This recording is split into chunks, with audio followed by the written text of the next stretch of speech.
Let's start off with a joke. Why was the maths teacher late? Because he got on the wrong bus. In this video, we're going to have a go at some geometric proof involving a rhombus.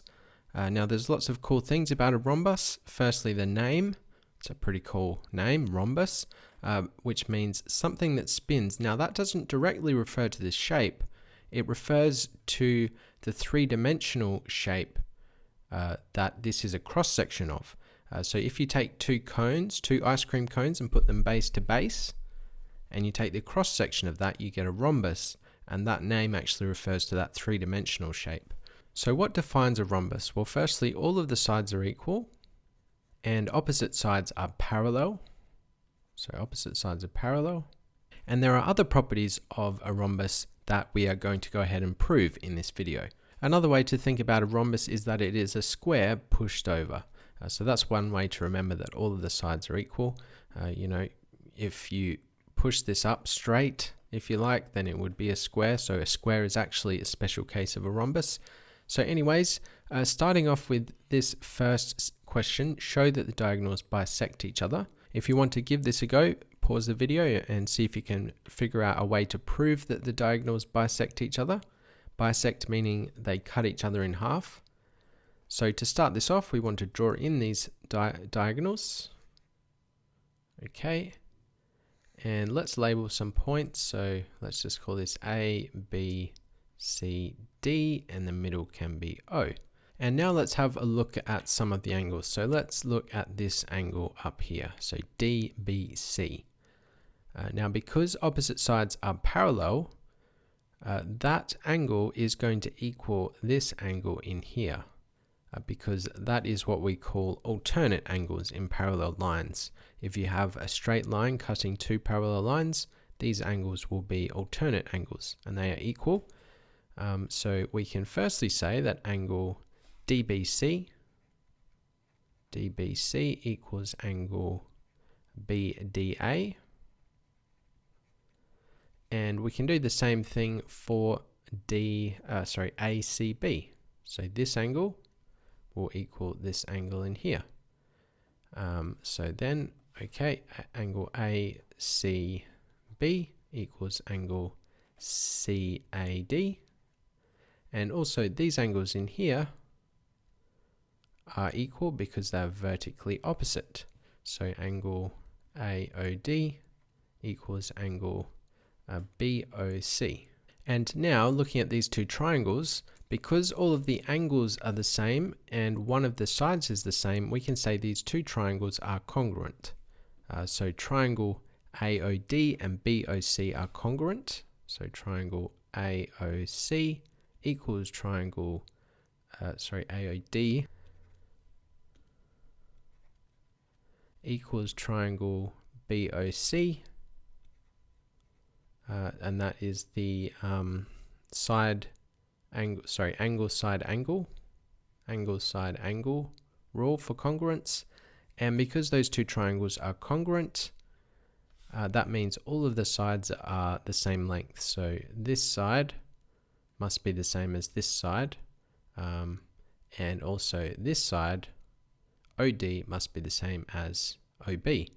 Now because those lengths are the same, that must mean this line cuts AC in half, and same for the other diagonal. So the diagonals cut each other in half. So that is basically all you need to prove that the diagonals bisect each other. So we can just say, therefore, diagonals bisect.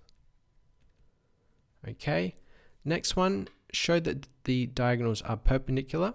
Again, we're going to use the idea of congruent triangles. And now we're going to look at these two triangles, AOD and DOC. So I'll just rub those out for now.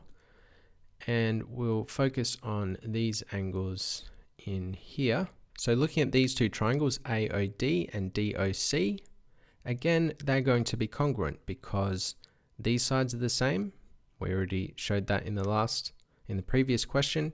These sides are the same because all of the sides of a rhombus are equal, and this side is shared. So AOD and DOC are also congruent. AOD, triangle AOD equals triangle, I keep forgetting letters, DOC. And there I used the side, side, side rule of congruence. And then we can say, looking at these angles, because that angle's on a straight line, they need to add to 180. So angle AOD equals angle, plus angle DOC, plus angle DOC equals 180.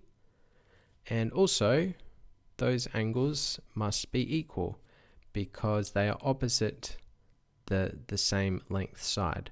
Whenever you have congruent triangles, the angle opposite the equal sides will also be equal. So we also know AOD equals DOC. So angle AOD equals angle DOC. And then, looking at this first equation, we can say AOD plus angle AOD, because they're equal, equals 180.